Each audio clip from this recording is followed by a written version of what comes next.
দর্শক আপনাদের সবাইকে স্বাগত জানাচ্ছি আমাদের বিশেষ আয়োজন আসন্ন নির্বাচনকে সামনে রেখে জনপ্রতিনিধিদের নিয়ে আমাদের গোলাপগঞ্জ টিভি এবং সিলেট আই নিউজের বিশেষ আয়োজন নির্বাচনী আলাপন।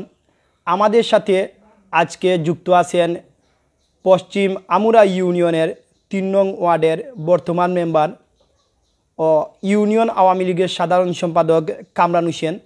আমরা ওনার কাছ থেকে আজকে বিভিন্ন বিষয় জানার চেষ্টা করব, যেহেতু উনি বর্তমান মেম্বার। বিগত 5 বছর উনি ওয়ার্ডের বিভিন্ন উন্নয়নমূলক কাজ করেছেন, বা আগামীতে নির্বাচিত হলে ওনার যে উন্নয়নের ধারাবাহিকতা উনি বজায় রাখবেন কিনা, বিগত দিনে যে বিভিন্ন সেবামূলক কাজ করে গেছেন সে সম্পর্কে আমরা ওনার কাছ থেকে জানার চেষ্টা করব।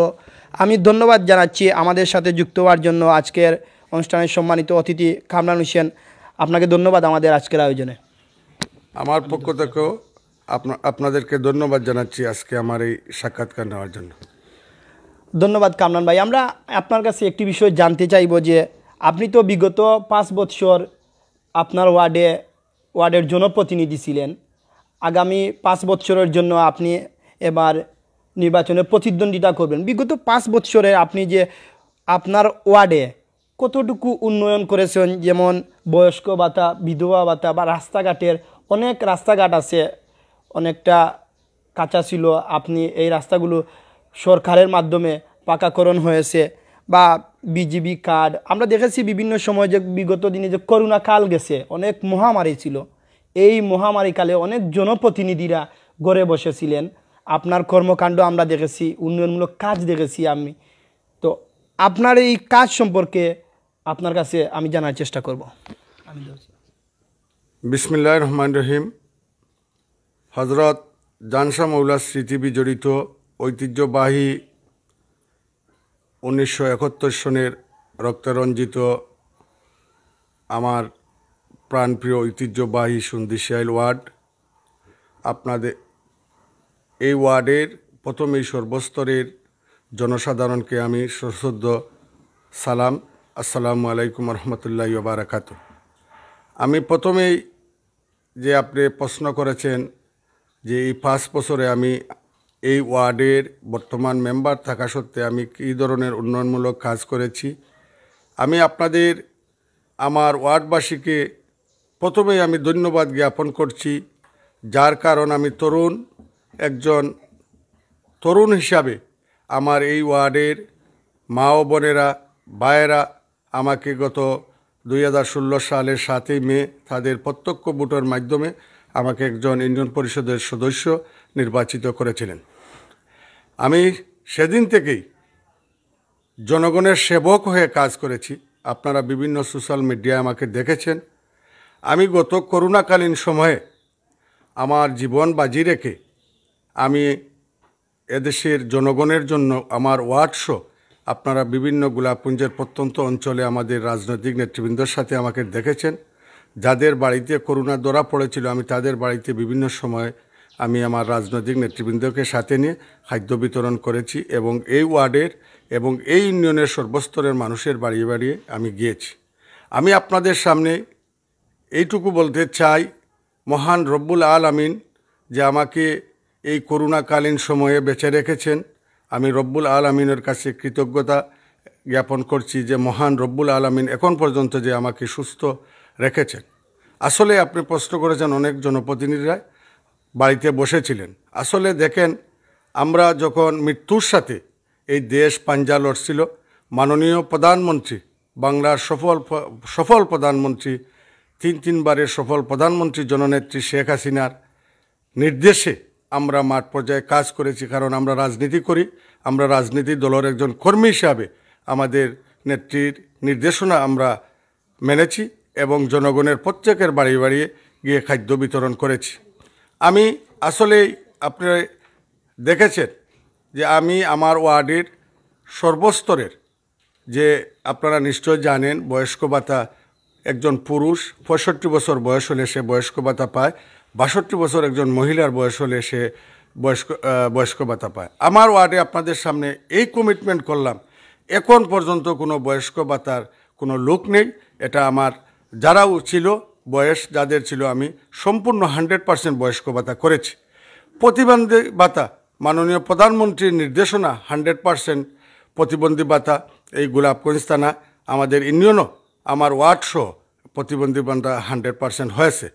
বিধবা ভাতা আমি এটা যদিও মাননীয় প্রধানমন্ত্রীকে ধন্যবাদ জানাবো, আগামী পরিষদে যারা আসবেন মাননীয় প্রধানমন্ত্রী ঘোষণা করেছেন আগামী বছরেই এই প্রতিবন্ধী এই বিধবা ভাতা 100% করেছেন। আমি যতটুকু পেরেছি, আমি বিগত দিনেও দেখেছি আমার ওয়ার্ডে 2-1টা বিধবা ভাতা ছাড়া আমি কমপক্ষে 30-35টা বিধবা ভাতা করেছি। যার প্রশ্ন হলো ইউনিয়ন অফিস থেকে বিধবা ভাতা কম আসে, আমরা একটা সামান্য ভাতা পেয়ে থাকি। আমি উপজেলা পরিষদ মাননীয় এমপি মহোদয় সাবেক সফল শিক্ষামন্ত্রী জননেতা জনাব নুরুল ইসলাম নাহিদ ভাইয়ের কাছ থেকেও উপজেলা চেয়ারম্যানের বরাদ্দ থেকেও আমি এনে আমার এই 30-35টা করেছি। আমি বিশ্বাস করি যে আজকে আমি রাজনৈতিক একজন কর্মী হিসাবে আমার দলের বিভিন্ন সময় আমি যে জায়গায় গিয়েছি সেই জায়গা থেকে আমি বরাদ্দ এনেছি। আপনি প্রশ্ন করেছেন যে রাস্তাঘাট এবং উন্নয়নমূলক যে কাজ, সেই উন্নয়নমূলক কাজের জন্য রাস্তাঘাট একজন জনপ্রতিনিধি হলে ইউনিয়ন অফিস থেকে ইউনিয়নের বরাদ্দ থেকে সম্মানসূচক কোনো কাজ পাওয়া যায় না। আপনারা নিশ্চয় জানেন প্রতি বছর এই 2টা বরাদ্দ আসে, এলজিএসপি এবং টিআর কাবিকা প্রতি বছর 2বার আসে। কিন্তু আমি আমার ওয়ার্ডের প্রত্যেক সম্মানিত নাগরিকবৃন্দের কাছে আমি অনুরোধ করব যে আপনারা বিগত 5 বছরে যে উন্নয়ন হয়েছে, আমি যে রাস্তাঘাট করেছি, আমি প্রথমেই ধন্যবাদ এবং কৃতজ্ঞতা জ্ঞাপন করছি মাননীয় সংসদ সদস্য জননেতা নুরুল ইসলাম নাহিদ ভাই কাছ থেকে আমি 20 থেকে 25 লক্ষ টাকার টিআর কাবিকা এনেছি। গত কয়েকদিন আগে আমাকে প্রায় 1.5 লক্ষ টাকার একটা কাবিকা দিয়েছেন। সম্ভবত নির্বাচনী আইনি প্রতিকূলতার কারণে এই মুহূর্তে কাজ করা যাবে না, আমি সেটার কমিটিও দিয়েছি। আমাদের সুন্দিশাইল হইতে গাগুয়া রাস্তাটি, যে রাস্তা দিয়ে মানুষ কৃষিকাজে যেতে অত্যন্ত প্রয়োজন, আমি নাহিদ ভাইয়ের সাথেও কথা বলেছি এই রাস্তা নিয়ে। ইনশাল্লাহ আগামী দিনে এই রাস্তাটি সম্পূর্ণ হবে। কিছুদিন আগে আমাদের এখানে প্রায় 1.5 কোটি টাকা একটি ব্রিজ শীঘ্রই এই সয়েল টেস্ট হবে এবং সেটা টেন্ডার হবে। আমি গত বছর সুন্দিশাইল হইতে ফাজিলপুর আমনখান্দি এখানে একটি ব্রিজ, পিআইও ব্রিজ থেকে প্রায় 65 লক্ষ টাকা ব্যয়ে আমি এই ব্রিজটি অতি শীঘ্রই সেই রাস্তাটির টেন্ডার শেষ হয়ে কাজ শুরু হবে। বর্ষাকালীন সময়ে কাজ হয় নাই। আমি মাননীয় সংসদ সদস্যর কাছে আমি চিরঋণী হয়ে আছি, যেখানে আমি একজন রাজনৈতিক কর্মী হিসাবে আমাকে অনেক বরাদ্দ দিয়েছেন এবং ইউনিয়ন পরিষদ থেকে টিআর কাবিকা এলজিএসপি দিয়ে বিভিন্ন রাস্তাঘাট, কালভার্ট, ড্রেন, ডালাই রাস্তা আমি করেছি। এই ওয়ার্ডের সর্বস্তরের ভোটারবৃন্দকে অনুরোধ করব, যুব সমাজকে অনুরোধ করব, আমি যেভাবে কাজ করেছি আমি মনে করি যে আমার 100% সফলতা ব্যর্থতার কোনো কাজ নেই। আপনারা নিশ্চয়ই জানেন বিগত দিন থেকে আমাদের ইউনিয়নের আমাদের সমস্যা, আমাদের ওয়ার্ডের কোনো উন্নয়নমূলক কাজ ছিল না। আমাদের রাস্তাঘাট, বয়স্ক ভাতা, বিধবা ভাতা আমাকে নির্বাচিত করার পর থেকে আমি খুব শক্ত হাতে ধরে এই সমস্যাগুলো সমাধান করেছি। আর বিশেষ করে একটি কথা রয়ে গেছে, মাতৃত্ব ভাতা। মাননীয় প্রধানমন্ত্রী একজন মা এবং তার একটা শিশুকে 2বার উনি করতেন, এখন 3বার টাকা দেন। আমি প্রায় 25 থেকে 30 লক্ষ টাকা শুধু মাতৃত্ব ভাতা এই ওয়ার্ডে দিয়েছি। এটা এই ওয়ার্ডের জনগণ সবাই, এটা আমার কাছে লিস্টও আছে যে আমি কাকে দিয়েছি। আর একটি কথা, আসলে ওই যে বিজিডি মাসুরা চাউল, বিজিএফের চাউল 300 টাকা দিয়ে 30 কেজি চাল, আমি যখন ইউনিয়ন পরিষদে যাই গিয়ে দেখেছি আমার ওয়ার্ডে 2 জনে মাসুরা চাল পান। বর্তমানে আমার এলাকায় ভোটার হিসাবে আমি 8 জন, আসলে যদি এটা বলার এখানে বলতে হইতেছে, আমি 8 জন, এটা পপুলেশন হবে, আমি 8 জন পাই না। আমি যেভাবেই হোক আমি বর্তমানে 8 জন মানুষ এই মাসুরা চাউল পাইতেছে এবং 22 জন মানুষ প্রতি মাসে 300 টাকা দিয়ে 30 কেজি চাল মাননীয় প্রধানমন্ত্রীর এটা নির্দেশনায় মানুষের চাল পায়। আমি করোনাকালীন সময় মাননীয় প্রধানমন্ত্রীর 1000 টাকা করে জনগণের হাতে পৌঁছে দিয়েছি। আপনারা দেখেছেন সোশ্যাল মিডিয়ায় বিভিন্ন ধরনের মেম্বার চেয়ারম্যানদের দুর্বলতা রয়েছে, অনেকের নাম্বার দিয়ে টাকা, কিন্তু আমি আপনাদের কমিটমেন্ট করে বলতে চাই আমি এই টাকা পয়সার প্রতি আমার কোনো লোভ লালসা ছিল না। আমি জনগণের আইডি কার্ড নিয়েছি, জনগণ তার হাতে তার টাকাটা ইউনিয়ন অফিস থেকে এনেছে। ধন্যবাদ। দর্শক, আমরা এতক্ষণ যাবৎ আমাদের আজকের যে অতিথি 3 নং ওয়ার্ডের বর্তমান মেম্বার কামরান হোসেন, উনি বিগত 5 বছর এই ওয়ার্ডের জনপ্রতিনিধি ছিলেন। উনি জনপ্রতিনিধি থাকা সত্ত্বে এই ওয়ার্ডের কতটুকু উন্নয়ন করেছেন সেই উন্নয়ন সম্পর্কে ওনার কাছ থেকে আমরা জানলাম। বা এখন আবারও তিনি এবারের নির্বাচনে প্রতিদ্বন্দ্বিতা করবেন। প্রতিদ্বন্দ্বী হিসাবে উনি এই ওয়ার্ডের বিভিন্ন ভোটারের দুয়ারে দুয়ারে যাচ্ছেন, ভোটারদের সাথে কথা বলতেছেন। কতটুকু সাড়া পাচ্ছেন আপনি এই ভোটারদের দ্বারে দ্বারে গিয়ে?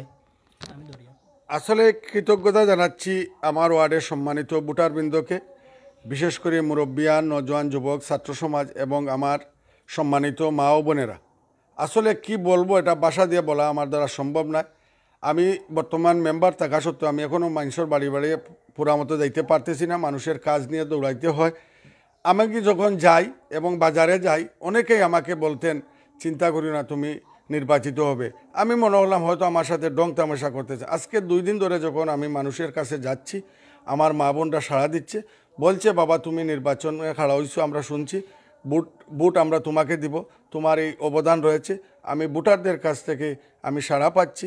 অবশ্যই আমি আগামী 23শে ডিসেম্বর যদি আল্লাহ রব্বুল আলমিনের কাছ থেকে কোনো ধরনের প্রাকৃতিক কোনো সমস্যা না ঘটে, আমি অবশ্যই এই এলাকার যুব সমাজকে নিয়ে, মা বোনদেরকে নিয়ে আমি নির্বাচিত হব, এইটুকু আমার আশাবাদী।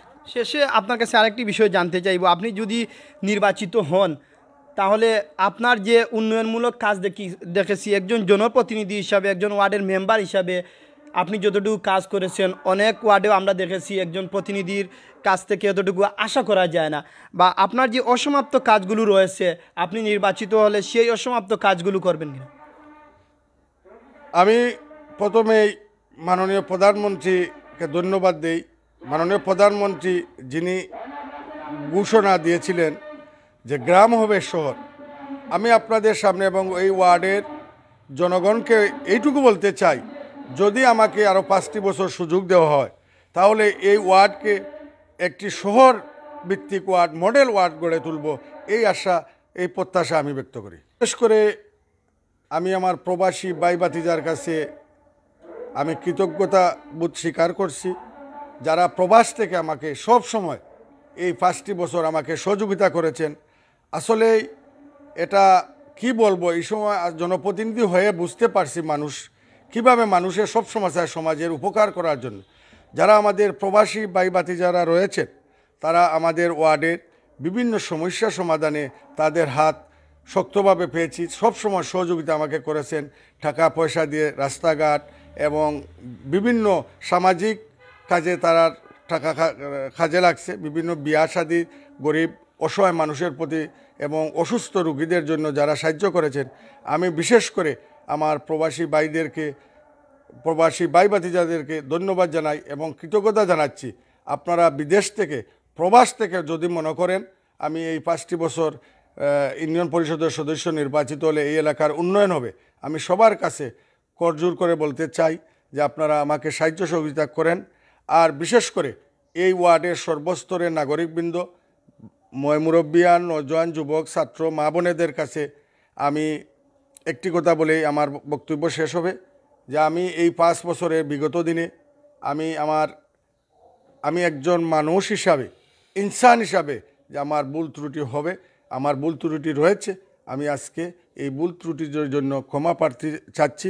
আমাকে ক্ষমা করে দিয়ে আগামী দিনে সুন্দর এই ওয়ার্ডকে গড়ে তুলতে হলে, এই গ্রামকে শহর করতে হলে আমাকে আরও 5টি বছর আপনারা ভোট দেন। ইনশাআল্লাহ আমি এই সুন্দর একটি সমাজ গড়ে যাব, এই আশা প্রত্যাশা ব্যক্ত করে আপনাদের সকলকে সালাম এবং আপনাদেরকে অসংখ্য অগণিত ধন্যবাদ দিয়ে আমি আমার বক্তব্য শেষ করছি। খোদা হাফিজ। বাংলাদেশ দীর্ঘজীবী হোক।